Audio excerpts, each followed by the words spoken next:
यहाँ पे पहले बैक चले जाएंगे ड्राइव के अंदर, तो हम पहुंच गए यहाँ सी ड्राइव में। ठीक है, अच्छा सी ड्राइव के अंदर क्या लोकेशन थी हमारी, लोकेशन भी हमें पता होनी चाहिए। ऐसा जरूरी नहीं है कि जो लोकेशन मैं यहाँ पे लिखता हूँ हमेशा हमारी लोकेशन वही रहे। ठीक है, कई बार ये भी होता है कि हम लोग सी ड्राइव में जेम सर्वर को इंस्टॉल ना करके, हो सकता है कि आपने उसको डी ड्राइव के अंदर किया हो, ठीक है, या ए ड्राइव के अंदर किया हो। ये भी पॉसिबिलिटीज यहाँ पे रहती हैं। और ऐसा कोई दिक्कत वाली बात नहीं है कि अगर आप सी ड्राइव के अलावा उसको डी ड्राइव में, ई ड्राइव में या किसी अदर ड्राइव में अगर आप करते हो तो नहीं चलेगा, चल जाएगा। ठीक है, और उस समय वो ड्राइव आपकी एक्टिव होनी चाहिए जब आप उसका यूज कर रहे हो। ऐसा नहीं कि उसमें पासवर्ड लगा रखा आपने, तो पासवर्ड पहले आपको हटाना पड़ेगा और फिर सारी प्रोसेस करनी पड़ेगी। ठीक है, तो ये करने के बाद अब हमें वहाँ पे लोकेशन देनी होती है। क्या उस लोकेशन में जाना होता है, क्या कमांड यूज होती है, cd कमांड, cd और क्या लिखा जाता है जेम्प। उसके अंदर एक और लोकेशन आएगी आपकी MySQL, उसके अंदर एक और फोल्डर होता है हमारा बिन नेम से। अब हम उस फोल्डर के अंदर पहुंच गए। ठीक है, जिस फोल्डर के अंदर हमारी MySQL की एप्लीकेशन होती है, तो MySQL को स्टार्ट करने के लिए क्या लिखना होता है, MySQL -u root -p। तो ये तो एक हमारी नेसेसरी प्रोसेस है जो कभी भी हम जब MySQL यूज कर रहे हैं तो ये हमें करना ही करना होता है। ठीक है, ये हमें लिखना ही होगा, ये हमें हर बार दोबारा से रिपीट करना ही होगा। बिना रिपीट करे हम यहाँ पे इसको ओपन नहीं कर सकते। तो इसमें ऐसा नहीं है कि किसी का अगर पुराना वाला पार्ट छूट गया है तो कवर नहीं हो पाएगा। तो जो लोग नहीं आ पा रहे हैं उनको अभी भी आप बता देना कि अभी भी उनका कवर हो सकता है, क्योंकि डेली आप देखोगे एक प्रोसेस हमारी रिपीट होगी। कैसे हमने एसक्यूएल को स्टार्ट करना है, कैसे डाटाबेस हम चेक करेंगे, कौन कौन से बने हुए हैं, टेबल कैसे चेक होगी, प्रोसेस तो बिल्कुल सेम ही है ना सारी। ठीक है, अब इसके बाद हमें चेक करना होता है कि हमने डाटाबेसेस कौन कौन से बनाए हैं, तो चेक कर ही लेते हैं। ठीक है, तो क्या लिखा जाएगा उसके लिए, शो डाटाबेसेस, और जितने भी डाटाबेस हमारे बने हुए हैं सब हमें यहाँ पे दिखा देगा।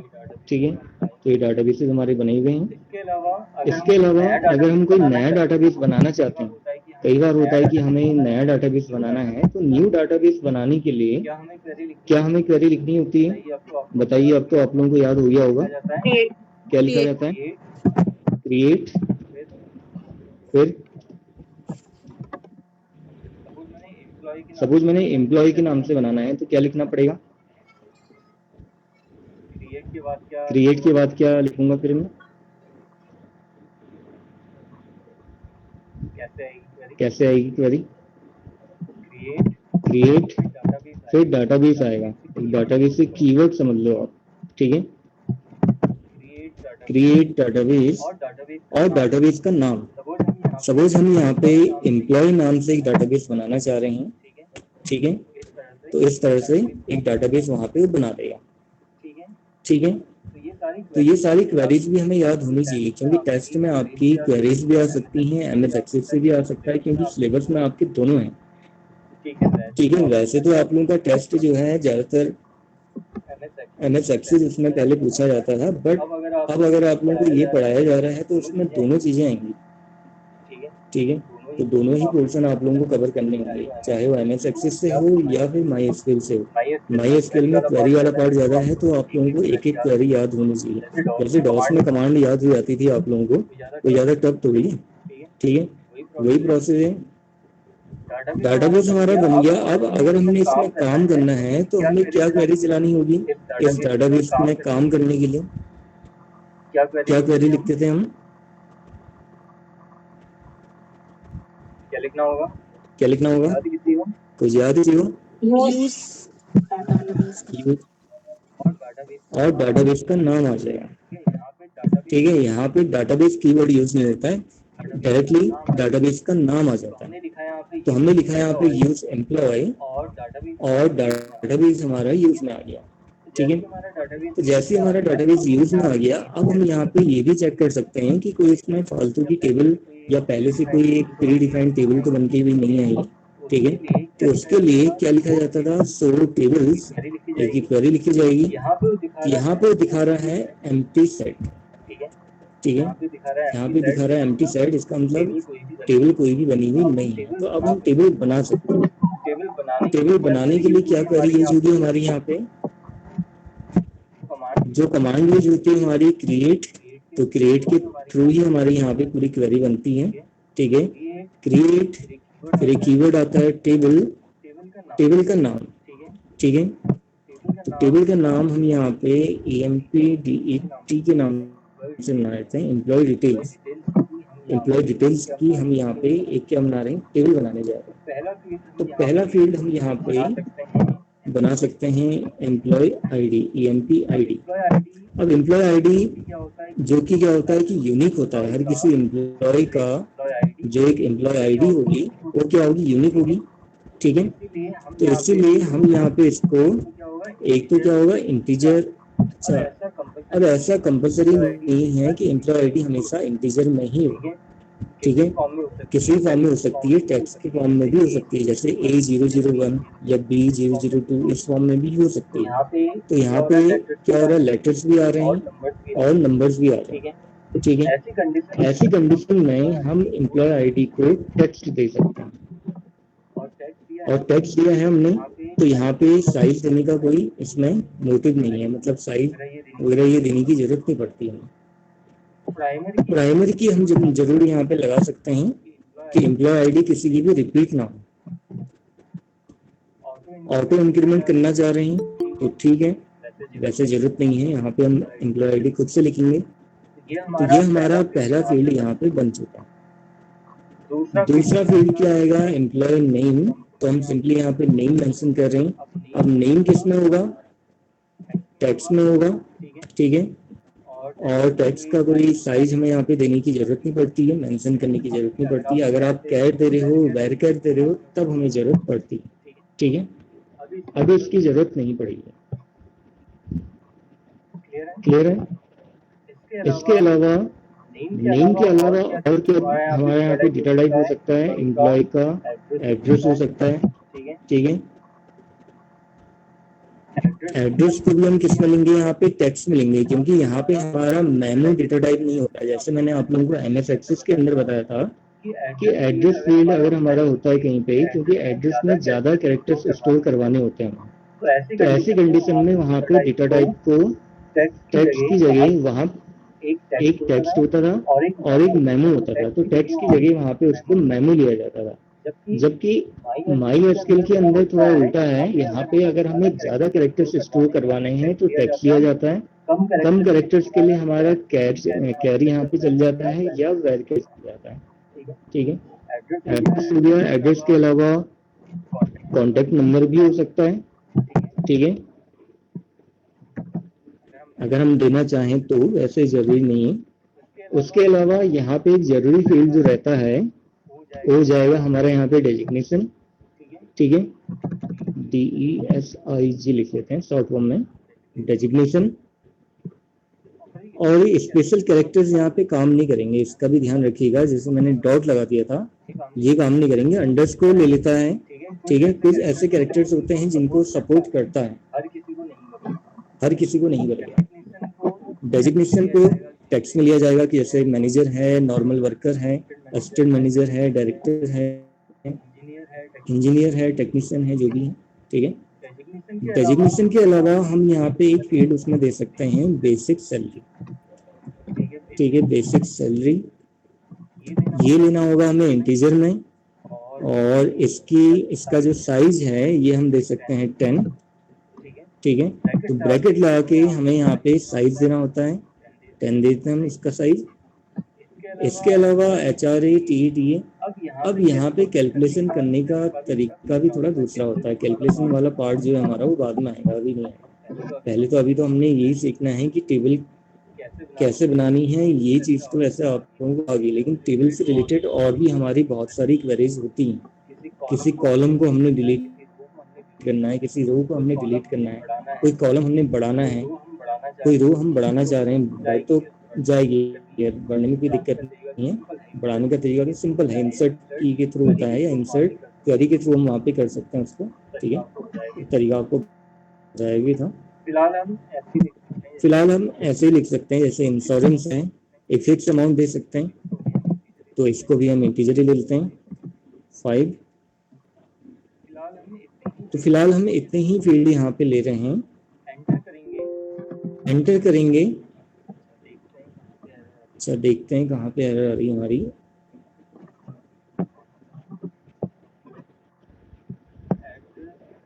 एड्रेस टेक्स्ट हमने लिया है, ठीक है,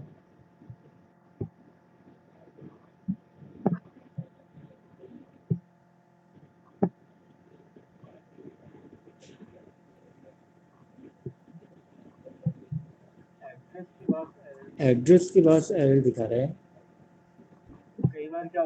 कई बार क्या होता है कि इस तरह के वर्ड्स जो हैं कीवर्ड के फॉर्म में भी यूज किए जाते हैं। एक बार पूरा लिख के देखते हैं।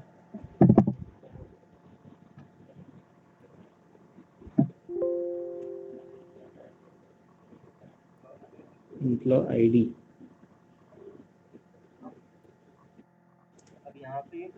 अब यहाँ पे टेक्स्ट में एरर दिखा रहा है कि एम्प्लॉय आईडी टेक्स्ट में नहीं हो सकती, कह रहा है। चलिए फिर अगर सपोर्ट नहीं कर रहा तो फिर हमें नंबर में लेना पड़ेगा इसको। ठीक है, तो कई बार इसमें ये बाउंडेशंस भी रहती हैं, तो अगर हम प्राइमरी की लगा रहे हैं, कई बार टेक्स्ट में प्राइमरी की अलाउ नहीं हो पाती, अप्लाई नहीं हो पाती, तो हमें इसको इंटीजर में लेना पड़ेगा।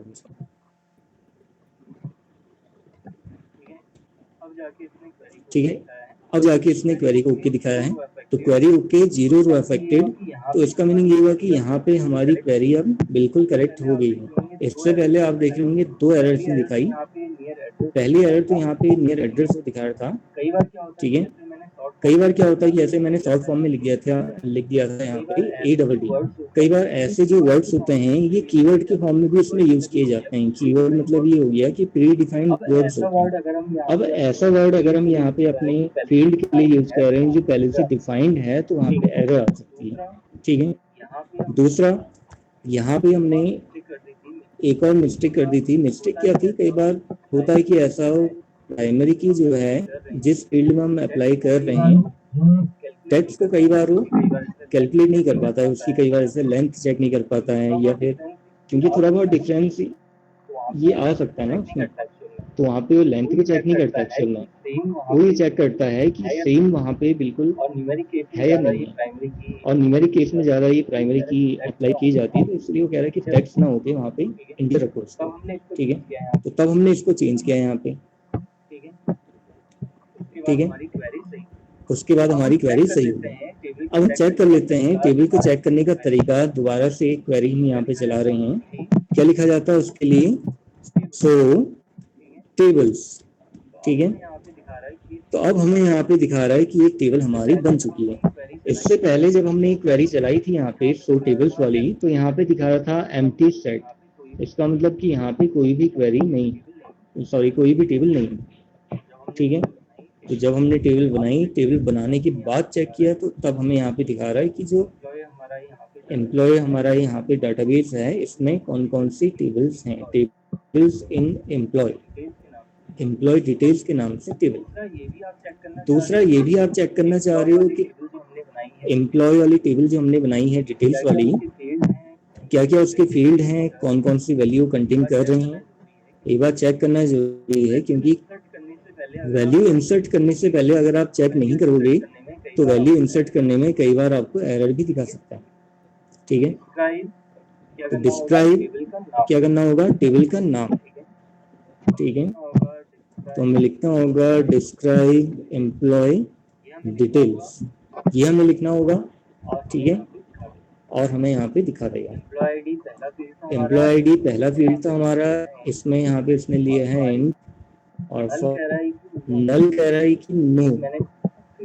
एक मैंने फील्ड आप लोगों को बताई थी, एक रेस्ट्रिक्शन कह सकते हैं हम, एक वैलिडेशन है एक तरह की। एक वैलिडेशन मैंने आप लोगों को बताई कि अगर हमने किसी भी फील्ड को प्राइमरी की असाइन किया हुआ है, तो फील्ड कभी खाली नहीं रह सकता। ठीक है, अगर यहाँ पे हमारा एक्स्ट्रा में ऑटो इंक्रीमेंट का ऑप्शन होता फिर तो हमें यहाँ पे इसको फिल करने की जरूरत नहीं थी, लेकिन अब हमें फिल करना ही करना पड़ेगा, चाहे हम इनको फिल करें या ना करें। नल में यहाँ पे सब में यस दिखा है, प्राइमरी की असाइन है, ठीक है। ये फील्ड तो एक हमारा एक्स्ट्रा होता है, डिफॉल्ट वैल्यू तो सबकी नल दिखा रहा है वैसे कि अभी डिफॉल्ट इसकी वैल्यू क्या है, नल, ठीक है। इससे कोई मतलब नहीं होता, ये कोई ऐसा ज़्यादा इंपॉर्टेंट फील्ड नहीं है। एक्स्ट्रा ये भी इंपॉर्टेंट फील्ड है, लेकिन यहाँ पे हमने कोई एक्स्ट्रा वैलिडेशन इसमें ऐड नहीं करी है।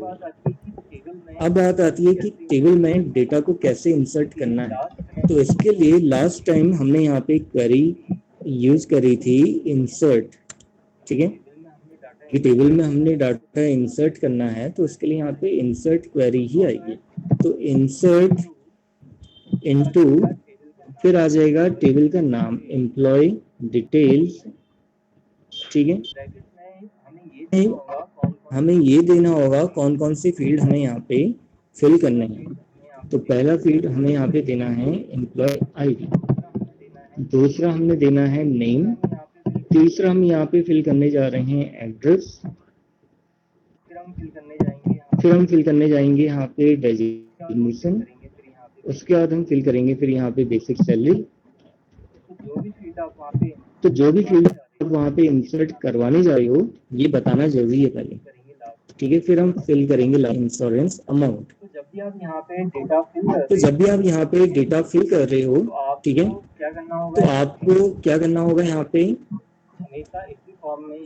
हमेशा इसी फॉर्म में यहाँ पे लिखना होगा इंसर्ट इनटू टेबल का नाम, कौन कौन सी फील्ड आप वहाँ पे फिल करने जा रहे हैं, और बिना सेमीकोलन के एंटर करना होगा क्योंकि अभी हमारी क्वेरी आधी है, इसलिए पूरा करने के लिए यहाँ पे बताना पड़ेगा कि कौन कौन सी वैल्यूज उसके अंदर होंगी, वैल्यूज कौन कौन सी होंगी। तो वैल्यूज में ब्रैकेट के अंदर मैं लिखने जा रहा हूँ एम्प्लॉय आईडी, एम्प्लॉय आईडी मैंने लिख दिया सपोज 1010, क्योंकि इंटीजर में लिया है तो हमें इंटीजर ही लेना पड़ेगा, ठीक है। कैरेक्टर में लेंगे या टेक्स्ट वैल्यू लेंगे वहाँ पे तो नहीं लेगा, सपोर्ट नहीं करेगा, एरर दिखा देगा।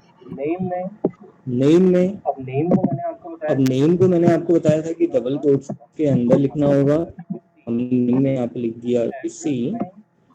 एड्रेस में एड्रेस हमारा किस टाइप का है, टेक्स्ट टाइप का है, ठीक है, तो उसको भी हम यहाँ पे ले लेंगे इन्वर्टेड कॉमा के अंदर, ठीक हो गया। डेजिग्नेशन की बात करें, ये भी हमारा टेक्स्ट फील्ड है, ठीक है। सपोज हमने लिखा कि यहाँ पे मैनेजर है तो इन्वर्टेड कॉमा के अंदर ही आएगा। बेसिक सैलरी ये हमारा इंटीजर में है, तो बेसिक सैलरी को स्टोर करने के लिए हमें यहाँ पे इन्वर्टेड कॉमा लगाने की जरूरत नहीं है। सपोज हम बेसिक सैलरी मान के चल रहे हैं, इनकी है 15,000, ठीक है। इंश्योरेंस एक इनका इंश्योरेंस अमाउंट कटता है, तो ये भी हमारा क्या है, इंटीजर वैल्यू। अब जाके सेमीकोलन लगेगा, ठीक है, एंटर, तो दिखाएगा क्वेरी ओके 1 रो अफेक्टेड। तो अब आप देख रहे होंगे यहाँ पे दिखा रहा हमें कि क्वेरी ओके हमारी 1 रो अफेक्ट हो चुकी है, इसका मतलब यहाँ पे फील्ड स्टोर करवा दिया है, एक रिकॉर्ड हमने स्टोर करवा दिया है। फील्ड तो नहीं कहेंगे इसे, हम रिकॉर्ड कहते हैं, ठीक है।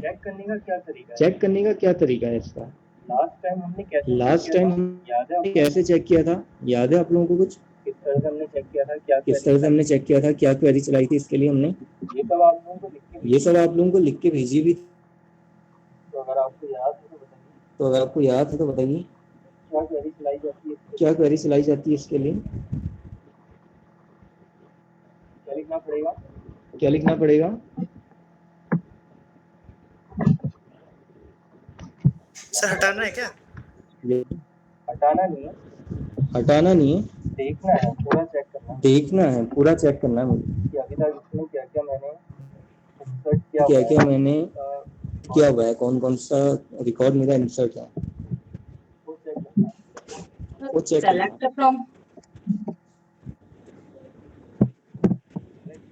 सेलेक्ट फ्रॉम टेबल का name, select all from table, select all भी आएगा ना, पहले ये भी बताना पड़ेगा कि हमें क्या करना है। सेलेक्ट उसका नाम देना पड़ेगा या फिर ऑल लिख दो आप। ऑल को डिनोट करने के लिए हमारे पास यहाँ पे एस्टेरिस्क सिंबल रहता है, ठीक है। Select all from employ details, तब जाके आपको पूरा दिखाएगा कि हमने यहाँ पे कौन कौन से और कितने रिकॉर्ड स्टोर किए हुए। तो केवल अभी तक हमने एक ही रिकॉर्ड स्टोर किया है, तो उसमें यहाँ पे employee ID 1010, name ABC, address जो भी है, सिविल लाइन, ठीक है। डेजिग्नेशन दिखा रहा है, बेसिक सैलरी दिखा रहा है, इंश्योरेंस का अमाउंट दिखा रहा है, ठीक है।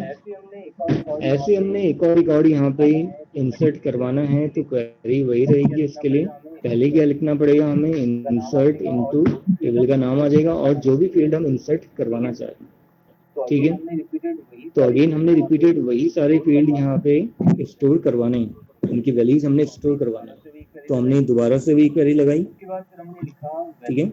उसके बाद फिर हमने लिखा वैल्यूज। अब क्या क्या उसकी वैल्यूज रहेंगी, तो इससे पहले यहाँ पे वैल्यूज लिखना भी जरूरी है।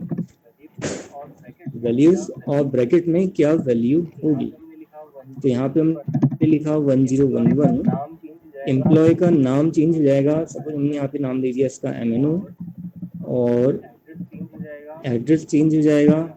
यहाँ पे हमने दे दिया हल्द्वानी, ठीक है, जो भी आप देना चाहो। यहाँ पे इसका डेजिग्नेशन चेंज हो जाएगा, ठीक है। ये मैं देता हूँ यहाँ पे इंजीनियर, और बेसिक सैलरी चेंज हो जाएगी। बेसिक सैलरी में यहाँ पे देता हूँ 10,000, ठीक है। इंश्योरेंस अमाउंट को वही रहने देता हूँ। तो जैसे ही मैं एंटर करूँगा तो आप देखोगे यहाँ पे क्वेरी दिखा देगा, क्वेरी ओके और 1 रो अफेक्टेड, ठीक है। तो ये यहाँ पे उसने इंफॉर्मेशन दिखाई। अगर इस तरह की इंफॉर्मेशन आपको दिखा रहा है या इस तरह का मैसेज आपको दिखा रहा है, इसका मतलब ये है कि हमारी क्वेरी बिल्कुल सही है, कोई उसमें एरर नहीं है। अगर क्वेरी हमारी सही नहीं है, उसमें कोई एरर है, कोई दिक्कत है, तो भी हमें दिखा देगा, वो भी हमें बता देगा, ठीक है। आपने देखा होगा ऊपर वहाँ पे दिखा रहा था कि अगर एरर है तो एरर भी दिखा रहा है, क्या एरर है, कहाँ पे एरर है, ये भी दिखाता है। बस थोड़ा सा समझने वाली बात होती है कि समझना पड़ता है, ठीक है, कहाँ पे एरर है करके। तो इस तरह से यहाँ पे हमारा दूसरा रिकॉर्ड भी इंसर्ट हो गया। अब चेक करने के लिए क्या करना पड़ेगा, क्या क्वेरी चलानी होगी, दोबारा से भी लिखना होगा select all from employee detail. तब जाके जितने भी रिकॉर्ड हमने यहाँ पे स्टोर करे हैं सारे के सारे हमें दिखा देगा, ठीक है। क्लियर है। अब इसके बाद एक ऑप्शन मैंने आप लोगों को और भी बताया था कि सपोज अगर मान लीजिए मैं केवल यहाँ पे एम्प्लॉय का नेम और उसकी बेसिक सैलरी चेक करना चाह रहा हूँ, देखना चाह रहा हूँ, और फील्ड की मुझे जरूरत नहीं है, तो क्या लिखना पड़ेगा उसके लिए मुझे, क्या क्वेरी आएगी, बता सकता है कोई? ये बताया है जबकि वैसे आप लोगों को मैंने पहले, अगर याद हो आप लोगों को तरीका सा। मैंने केवल एम्प्लॉय का नेम और उसकी बेसिक सैलरी देखनी है, और कुछ नहीं। क्या लिखना पड़ेगा? Select from सेलेक्ट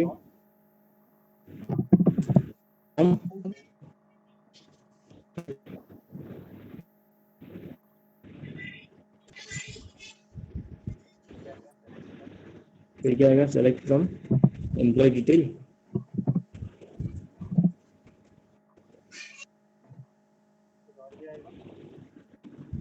कुछ और भी आएगा?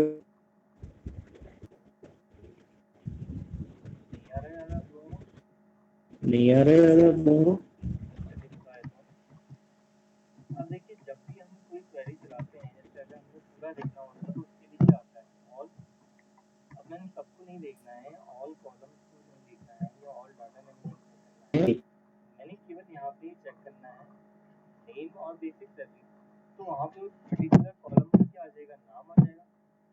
पहले कॉलम का नाम क्या है, पहले कॉलम का नाम क्या है यहाँ पे, नेम ही है।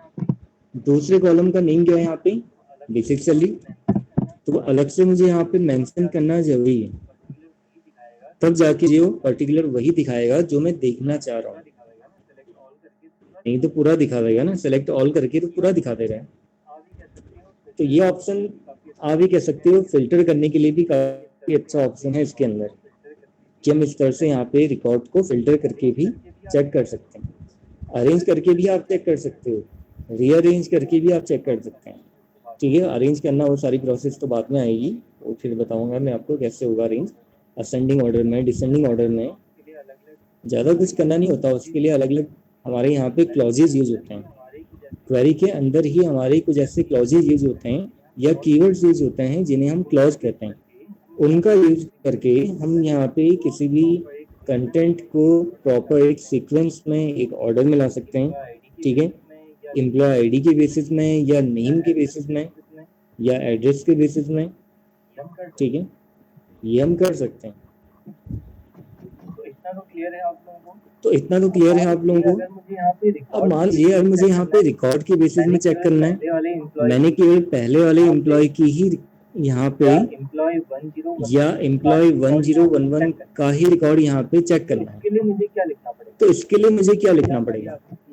क्या क्वेरी आ सकती है आपके हिसाब से, बताइए कुछ आइडिया लगा के। क्या क्वेरी लिखनी पड़ेगी इसके लिए मुझे?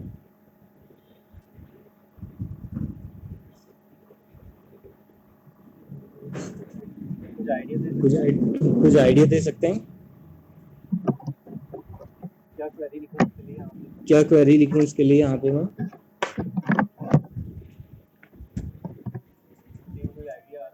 किसी को कोई आइडिया आ रहा आप में से? वंदन और अभिषेक, आप दो ही लोग हो सर मेरे ख्याल से, और लोग भी तो आए थे, डिस्कनेक्ट कर दिए क्या उन्होंने? सर एक क्वेरी तो प्रीडिफाइंड होंगी ना? हाँ, क्वेरी ज़्यादातर प्रीडिफाइंड होती है, लेकिन कस्टमाइज भी कर सकते हैं अपने हिसाब से। ऐसा नहीं है कि सारी की सारी प्रीडिफाइंड होती है, मतलब उसमें जो कीवर्ड यूज होते हैं क्वेरी के अंदर वो प्रीडिफाइंड होते हैं। बाकी क्वेरी को अपने हिसाब से जैसे आप बनाना चाहो बना लो। अब जैसे ही हमने क्वेरी यहाँ पे अपने हिसाब से मैनेज करेंगे इसको, क्योंकि ये चीज़ तो कहीं फिक्स हो नहीं सकती है। अब जरूरी नहीं कि जो यूजर है वो एम्प्लॉय डिटेल वाली टेबल बनाएगा और इसी फॉर्म में बनाएगा, ऐसा जरूरी नहीं कि वहाँ पे नेम फील्ड को नेम ही दिखाए, बेसिक सैलरी को यही दिखाए वो। लेकिन कुछ ऐसे कीवर्ड हैं जैसे सेलेक्ट है, ठीक है, ऑफ फ्रॉम है, ये जो है ये प्रीडिफाइन है। बाकी टेबल का नाम कुछ भी हो, कॉलम का नाम कुछ भी हो, उससे कोई फर्क नहीं पड़ता। ऐसा सिंटेक्स हमें फॉलो करना पड़ेगा उसका। अब बात आती है इसकी, जैसे अगर हम यहाँ पे एक पर्टिकुलर रो का देखना चाह रहे हैं कि एम्प्लॉय मुझे 1011 की ही डिटेल चेक करना है, ठीक है, तो ये कैसे होगा इसका तरीका बताता हूँ फिर आप लोगों को। तो इसके लिए हमारा यहाँ पे एक क्लॉज यूज होगा जिसे हम वेयर क्लॉज कहते हैं। ठीक है, कैसे यूज करेंगे वो भी देख लीजिए। सेलेक्ट ऑल फ्रॉम, तो ये मुझे लिखना पड़ेगा यहाँ पे, सेलेक्ट ऑल फ्रॉम टेबल का नाम। टेबल का नाम क्या है? एम्प्लॉय डिटेल वेयर, ठीक है, तो वेयर क्लॉज हमारा यहाँ पे यूज हो रहा है, वेयर। अब आप किसके बेसिस में देखना चाह रहे हो? हम यहाँ पे एम्प्लॉय आईडी के बेसिस में देखना चाह रहे थे, ठीक है, तो उस फील्ड का नाम आ जाएगा यहाँ पे। क्या है फील्ड का नाम? एम्प्लॉय आईडी इक्वल्स टू, क्या है एम्प्लॉय आईडी, उसको इन्वर्टेड कॉमा के अंदर आप मेंशन कर सकते हैं। यहाँ पे करना पड़ेगा, यहाँ पे न्यूमेरिक और टेक्स्ट से कोई मतलब नहीं है, यहाँ आपको करना पड़ेगा। Where employee ID equals to 1011। देखते हैं एक बार चेक करके, ठीक है, तो आप देख रहे होंगे केवल उसी की ही डिटेल यहाँ पे दिखाया, एम्प्लॉय आईडी 10। कई बार होता है कि मुझे किसी पर्टिकुलर एम्प्लॉय के बारे में पता करना है, ठीक है, जैसे एमएस एक्सेस के अंदर तो इतना प्रॉपर ऑप्शन नहीं था फिल्टर करने का। फिल्टर तो होता है, बताओ डेटाबेस में आपने डाला ना EMPDET, तो ये तो नाम होगा ना डेटाबेस का। ये डाटाबेस का नाम है। और उसके बाद EMP आईडी करके ये भी आपने इसमें लिखाई है डेटाबेस में। तो अगर हम किसी डेटाबेस में ऐसे चेक करना चाह रहे हैं, इतना कुछ याद कैसे रहेगा, कैसे पता चलेगा?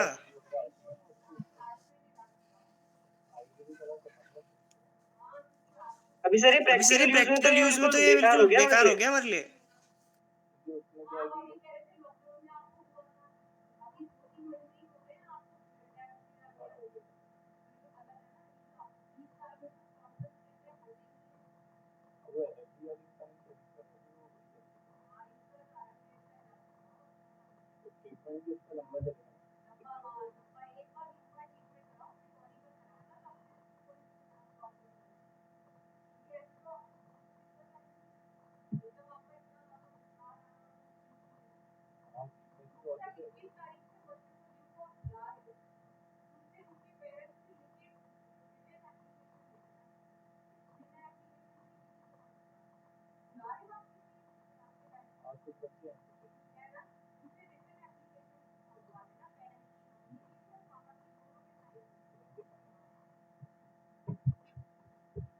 हेलो हाँ भी सही है। हेलो हाँ भी सही है, एक मिनट कुछ कह रहे थे आप, बताओ। मैं सर मैं बोल रहा था जैसे आपने सेलेक्ट फ्रॉम किया ना एम्प्लॉय डिटेल्स से, तो तो अभी इस डेटाबेस में जो हमने डेटाबेस अभी में तो बनाया तो हमने हमको अभी पता है कि बनाया तो ये हमको सब पता है कि इसके ये वो सब है इसके वो है कीवर्ड है जो हमने कीवर्ड है जो डिफाइन हमने करे हैं। डिफाइन करे हैं। अभी हम ऐसे अभी किसी हम भी ऐसे डेटाबेस में किसी भी सर्च कर डेटाबेस में रहे सर्च हैं, कर अब रहे हैं, डेटाबेस अब छोटी मोटी तो डेटाबेस होती छोटी नहीं, एक मोटी दो तो क्वेरी होती नहीं, होंगी एक दो उसमें, क्वेरी होंगी उसमें उसमें तो पता नहीं तो कितनी पता नहीं क्वेरी कितनी होंगी। क्वेरी होंगी। हाँ कई सारी होती है। हाँ कई सारी हो सकती है उसमें। वहाँ पे ऐसे वहाँ सर्च पे ऐसे हम करेंगे सर्च तो ये करेंगे तो तो ये तो फिर क्वेरी ऐसा है ना, क्वेरी तो लिमिटेड होती है, उसको देखने का तरीका वही होगा, टेबल को चेक करने का तरीका वही होगा, डाटाबेस बनाने का तरीका वही होगा, सब कुछ वही होगा अब उसमें। देखो यहाँ पे अगर हम EMP EMP आपने आपने EMP EMP DET ऐसा लिखा है। DET ऐसा लिखा अभी है, अगर हम अभी यहाँ अगर हम टी यहाँ के बाद टी ए के बाद लगा ए देते हैं लगा अगर, देते हैं अगर, तो वो गलत हो तो वो जाएगा, गलत हो जाएगा, दिखाएगा ही नहीं वो हमको। दिखाएगा ही नहीं फिर, वही चीज है। हाँ तो अभी इतना बाइंडिंग तो रहेगी रहेगी उसमें। वो आपको क्रिएटेड डाटा आपको दिखाएगा, एक एग्जैक्ट डाटा ही आपको दिखाएगा। तो अगर हमने तो अगर हमने कीवर्ड में हल्का सा गलत एक कर वर्ड भी दिया गलत तो कर नहीं दिया दिखाएगा तो वो नहीं हमको। दिखाएगा हमको। तो मिलता ऐसा भी नहीं नहीं होगा कि दिखाएगा, ऐसा भी नहीं होगा कि सिमिलर सिमिलर दिखा दे ऐसा।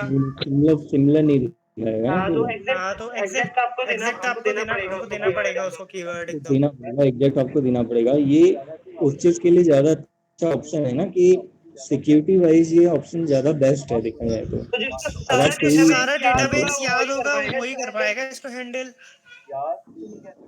याद तो नहीं कह सकते कि जिसको थोड़ा बहुत उसके बारे में अगर आइडिया होगा कि जैसे क्या क्या फील्ड हैं, सारा अब सारा तो याद वो कर नहीं सकता, लेकिन कुछ कुछ फील्ड अगर उसे पता है तो उसके बेसिस में वो पता लगा सकता है उसके बारे में। और अगर मान लिया किसी बंदे ने डेटाबेस तैयार किया और अब वो है नहीं वहाँ पे अवेलेबल, उसने जॉब छोड़ दिया, उसके बदले कोई और बंदा आएगा सेम डेटाबेस को हैंडल करेगा, तो उसको तो एकदम स्टार्टिंग से उसको रीड करना पड़ेगा और चेंजेस अपने अकॉर्डिंग पूरा करने ही पड़ेंगे करना, फिर। वो तो करना ही पड़ेगा, क्योंकि ये तो फिर दिक्कत आती है समझो कहीं भी किसी भी कंपनी में कहीं भी हो।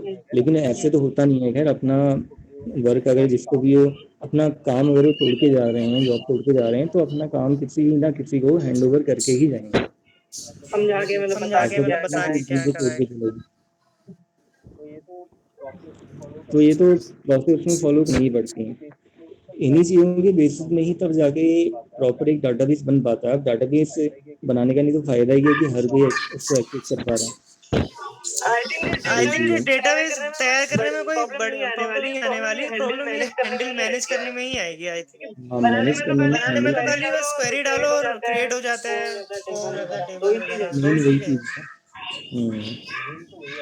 मेन तो वही ऑप्शन है। इसी में क्या होता है कि कई बार इस तरह की क्वेरीज भी हमें लगानी पड़ती है, जैसे जो कस्टमाइज क्वेरीज होती हैं हमें बना के लगानी पड़ती है। कई बार क्या होता है कि और इसीलिए एमएस एक्सेस के कंपैरिजन अगर देखा जाए, जो माई एसक्यूएल की जॉब्स होती हैं या एसक्यूएल मैनेजर की जो जॉब्स होती हैं, उनको ज़्यादा अच्छी सैलरी दी जाती है, क्योंकि उसको हाँ वो मैनेज तो करना हर किसी के बस की बात नहीं है। इसीलिए ये इसका सबसे बड़ा एक रीज़न होता है, और सिक्योर भी और है क्योंकि सिक्योर भी जिसको यही है क्वेरी पता ज्यादा। होगी वही वो कर पाएगा। हाँ सिक्योर भी सबसे ज़्यादा यही है ना, क्योंकि हर कोई उसको एक्सेस नहीं कर सकता, जिसको पता होगा जिसको नॉलेज होगी वही उसको एक्सेस कर पाएगा। तो कंपनी ऐसे लोगों को ही ज़्यादा प्रेफरेंस देगी, वही चीज़ है। तो सर तो सर और जो एसक्यूएल को हैंडल करता है वो इसी डॉस में ही करता होगा। डॉग के थ्रू भी कर सकते हैं, वैसे ज़्यादातर ये डॉग्स के थ्रू ही किया जाता है। हम्म। और अब क्या है कि लोग अपने इजीनेस के लिए जो PHP माई एडमिन के थ्रू भी कर लेते हैं इसको, जहाँ मैंने आप लोगों को वाला GUI वाला इंटरफेस जो दिखाया था मैंने, वहाँ पे भी जैसे आप एग्जाम का इंटरफेस था।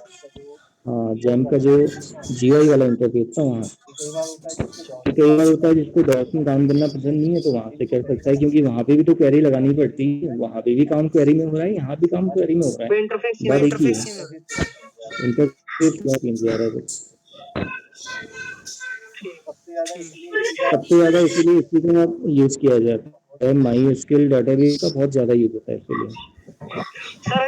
सर अगर जैसे डेटाबेस कुछ ज्यादा बड़ा है, काफी ज्यादा टेबल्स हैं, तो वो सब एक बार में दिखा तो देगा ना सिस्टम। हाँ पूरा दिखा देगा, वो पूरा दिखा देता है, ऐसा नहीं है कि नहीं दिखा पाएगा, दिखा देगा पूरा, कितना ही बड़ा आप बनाओ। अब ये तो इसके स्क्रीन के ऊपर, डिस्प्ले के ऊपर है ना, अब चाहे वो स्क्रॉलिंग मोड में दिखाए लेकिन दिखाएगा जरूर, पूरा दिखाएगा, ऐसा नहीं कि आधे में कट हो जाएगा। तो दूसरा इसकी ज़्यादा जरूरत पड़ती भी नहीं है, क्योंकि होता क्या है कि जो ये तो हम यहाँ पे एक तरह से प्रैक्टिस करने के लिए पूरा देख रहे हैं उसको, लेकिन ऐसे पूरा देखने की तो जरूरत पड़ती नहीं है ना, पूरा डाटाबेस तो कहीं भी किसी को भी दिखेगा, क्योंकि हर किसी के पास अलग अलग राइट्स होते हैं, क्योंकि ये चीज़ें भी आगे जाके फिर MySQL के अंदर या SQL के अंदर मैनेज की जाती है, कि जैसे किसको क्या बाउंडेशंस देनी है, किसको क्या परमिशन देनी है, ये होता है ना, अलग अलग यूजर के अकॉर्डिंग परमिशन आप कह सकते हो। तो ये तो बहुत डीपली, मतलब बहुत आगे एडवांस SQL है। तो मतलब डेटाबेस में भी किसी पार्ट पे सिक्योरिटी लगा दी, किसी में ओपन कर दिया पब्लिक पे, ऐसा। वही चीज़ है, जैसे कई बार होता है ना कि नॉर्मल यूजर हो गया, अब नॉर्मल यूजर केवल वही चीजें देख पाता है जो हम दिखाना चाहें, जो उसका एडमिन है वो दिखाना चाह रहा है, तो वहाँ पे बटन बना के दे देगा, जो उसका इंटरफेस बनाएगा ये इंटरफेस, उसमें उसको एक बटन बना के दे देगा कि अगर आपने ये देखना है कि किस किसके नाम में जैसे जमीन वाली डिटेल, हमारे ये प्लॉटिंग वाली डिटेल है, वो देखना चाह रहे हैं कि किसके नाम में जमीन रजिस्टर्ड है, कैसे कैसे हुई है, क्या क्या प्रोसेस हुई थी उसके पीछे, कितना कितना अमाउंट दिया था, वो डिटेल नहीं होगी वहाँ पे, जो छुपाना चाह रहे हो वो डिटेल नहीं होगी, बस उतना होगी जितना दिखानी है उसको। तो ये तो इसीलिए ये ऑप्शन काफी एक इजी तरीका रहता है, और काफी सिक्योर्ड वे भी आप कर सकते हो डाटाबेस को मैनेज करने का। तो इस तरह से आप यहाँ पे देख पाओगे। अब इसको जैसे आपने थोड़ा कस्टमाइज करना है, कई बार क्या होता है कि हम इसको थोड़ा और कस्टमाइज करना चाह रहे हैं, कि मैं यहाँ पे एम्प्लॉय देखना चाह रहा हूँ, ठीक है, जैसे मैंने बोला कि select all from employee detail where employee ID. अब मैं यहाँ पे सारा डाटा नहीं देखना चाह रहा हूँ, मैं केवल इसका नेम देखना चाह रहा हूँ और डेजिग्नेशन देखना चाह रहा हूँ, और मैं देखना चाह रहा हूँ कि इसको इंश्योरेंस कितना। अब चाहे आप वो आईडी के बेसिस में चेक करो, नेम के बेसिस में आप चेक करो, एड्रेस के बेसिस में आप चेक करो, चेक करने के तो अलग अलग तरीके हैं यहाँ पे। एम्प्लॉय आईडी की जगह आ जाएगा नेम इक्वल्स टू जो उसका नेम है, डेजिग्नेशन की जगह आ जाएगा डेजिग्नेशन इक्वल्स टू जो उसका डेजिग्नेशन है, जिसके बेसिस में आप चेक करना चाह रहे हो, तो वही चीजें आपको दिखाएगा। इसको हमने थोड़ा सा और ज्यादा कस्टमाइज कर दिया अपने हिसाब से, हम जैसे दिखना चाह रहे थे वैसे हमें दिखा पा रहा है। एक यही इसकी सबसे बड़ी एबिलिटी है ना, MS एक्सेस के अंदर थोड़ा ये काम नहीं हो पाता, वहाँ पे तो क्या होगा कि पूरा ही हमें डाटाबेस जो है मैनेज करना पड़ता है, या फिर हमें जब हम क्वेरी बना रहे हैं तो क्वेरी के टाइम पे हमें वो चीज़ मैनेज करनी पड़ती है, जबकि यहाँ पे क्या है, बन रहा है एक ही डाटाबेस के अंदर, एक ही टेबल के अंदर बन रहा है सब कुछ, ठीक है, अलग अलग टेबल के अंदर भी बना सकते हैं, ऐसा नहीं है, बन तो रहा है यहाँ पे हमारा एक टेबल के अंदर, और चेक हम उसको अलग अलग वे में अलग अलग फॉर्म में कर पा रहे हैं, जो हमें रिक्वायर्ड है वही हम चेक कर पा रहे हैं। तो ये इसकी खासियत रहती है कि इससे रिलेटेड हम ऐसा कोई वहाँ पे बटन बना देंगे। ये चीज़ फिर आप सीखोगे जावा के अंदर, क्योंकि जावा में क्या होगा कि हम वहाँ पे एक ऐसा इंटरफेस भी बना पाएंगे।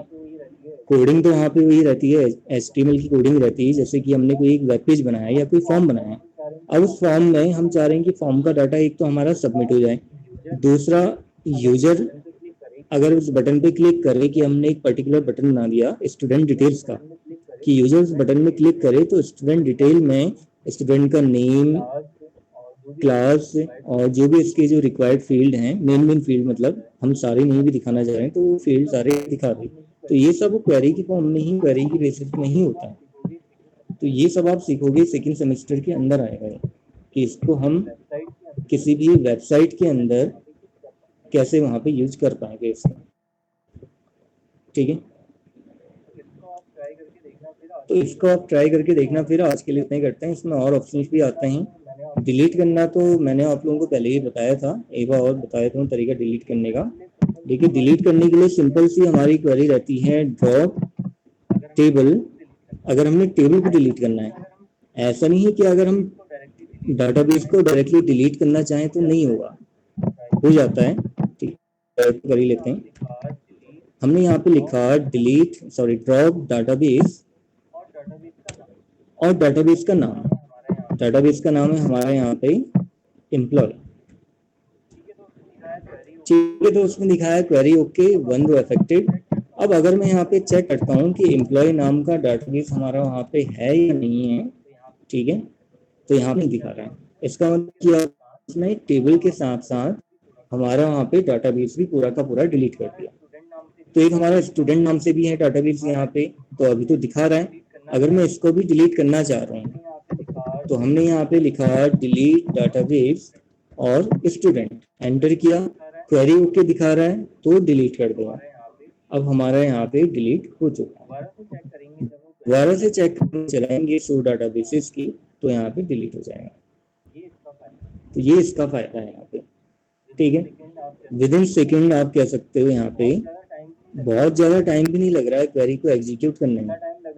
कितना टाइम लग रहा है आप देख रहे होंगे, यहाँ पे दिखा भी दे रहा है 1 सेकेंड का टाइम भी नहीं ले रहा है, नैनो सेकेंड का टाइम लगा रहा है। 0.40 सेकेंड, 0.9 सेकेंड, 0.5 सेकेंड, 0.5 सेकेंड।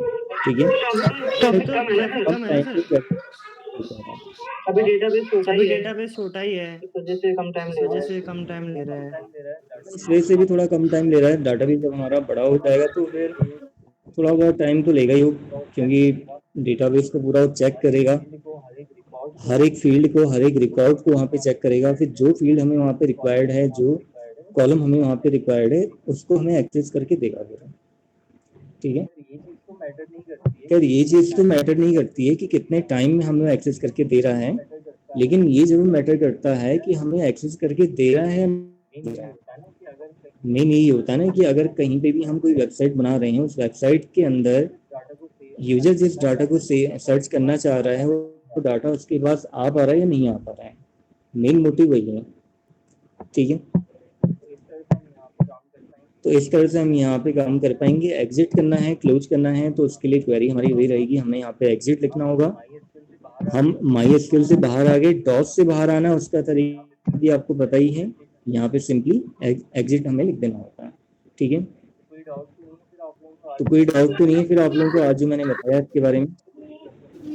नहीं सर। ठीक है, चलिए फिर आज के लिए इतना ही करेंगे, बाकी फिर हम कल ट्राई करते हैं और अदर क्वेरी भी मैं आपको बताऊंगा इसमें। ठीक है, जो लोग नहीं आ पा रहे हैं, अगर आपके कांटेक्ट में हैं, जैसे बॉयज हो या चाहे गर्ल्स भी हो, अगर आप लोगों के ग्रुप में हो, बैच में हो, तो उनको मैसेज जरूर कर देना आप कि कल जैसे अगर कुछ बता रहा हूँ, नया बता रहा हूँ, तो स्टार्टिंग प्रोसेस हमारी सेम रहनी है। उसमें भी वैसे ही बताया जाएगा स्टार्टिंग से कि डाटाबेस कैसे बनेगा, टेबल बनाना, सारी प्रोसेस हमारी एक तरह से आप ये देखोगे कि डेली ही रिपीट होनी है। जब भी हम कोई काम करना सीखेंगे उसमें डेली हमारी प्रोसेस रिपीट होगी, तो उनका मिस नहीं हुआ अभी कुछ भी देखा जाए तो। ठीक है, तो सर ये आखिरी फर्स्ट सेमेस्टर का लास्ट टॉपिक है ना? हाँ, फर्स्ट सेमेस्टर का लास्ट टॉपिक है ना ये? हाँ, फर्स्ट सेमेस्टर का वैसे भी लास्ट टॉपिक है, क्योंकि इसके बाद क्या रहेगा, अगर आप लोगों का जैसे ये ऑफलाइन मोड में इंस्टीट्यूट खुल जाता है वैसे तो चांसेस तो अभी नहीं है, क्योंकि 21 से जो मैंने आप लोगों से बोला है वो भी उन लोगों को आना है जिनको प्रैक्टिकल में दिक्कत आ रही है, एक्चुअल में जिनके पास सिस्टम नहीं है, क्योंकि सबसे ज्यादा होगी। हाँ, उनको भी तभी आना है जब वो अपने पेरेंट्स से return application with signature, father और मदर का सिग्नेचर लेके विद रिटर्न एप्लीकेशन जब वो लेके आएंगे कि हमें पेरेंट्स अलाउ करते हैं, तभी उनको यहाँ पे परमिशन दी जाएगी सीखने के लिए, मुमकिन है। और उसमें सर ये भी लिमिट कितनी है स्टूडेंट्स की? स्टूडेंट की लिमिट बता दिया जाएगा, क्या लिमिट रहेगी करके, एक दिन में कितने आने हैं, उसमें भी अलग अलग हिसाब से रहेगा। तो शेड्यूल रखोगे ना आप उनका कि इतने? शेड्यूल रहेगा कि वैसे तो वीकली थोड़ी ही रहेगा वो, कि 2 दिन में ही आपको जो डाउट्स होंगे वो क्लियर करने होंगे, चाहे जितने भी डाउट आपके स्टार्टिंग से लेके अभी तक आ रहे हैं, 2 दिन की ऐसे मतलब वीकली वो रहेगी क्लास। ये सर जो डेटाबेस चल रहा है ये कब तक हो जाएगा पूरा? ये भी हमारा वैसे बहुत ज्यादा टाइम तो नहीं लगेगा, क्योंकि क्वेरीज जो आप लोगों के सिलेबस में जितनी है उसके हिसाब से तो ये समझो कि 1 हफ्ते में ही खत्म हो जाएगा, लेकिन जितना मुझसे पॉसिबल हो पाएगा कि जो एडवांस ऑप्शंस भी इसमें होते हैं, अगर वो भी मैं ट्राई करूंगा कि बता दूं, मतलब जितना मेरे पास नोट्स बने हुए हैं ये समझो आप, उतना तो मैं करवा ही दूंगा इसमें सारा, ठीक है सर। जितना अवेलेबल है।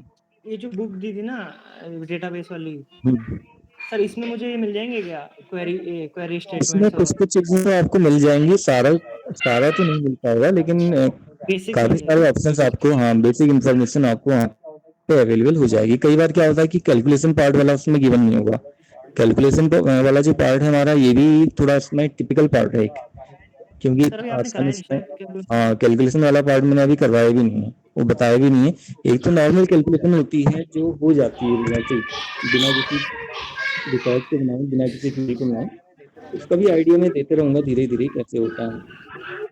तो काफी कुछ चीजें हैं इसमें भी करने के लिए। ठीक है ठीक है सर। चलिए ठीक है, फिर नहीं करते हैं इसलिए।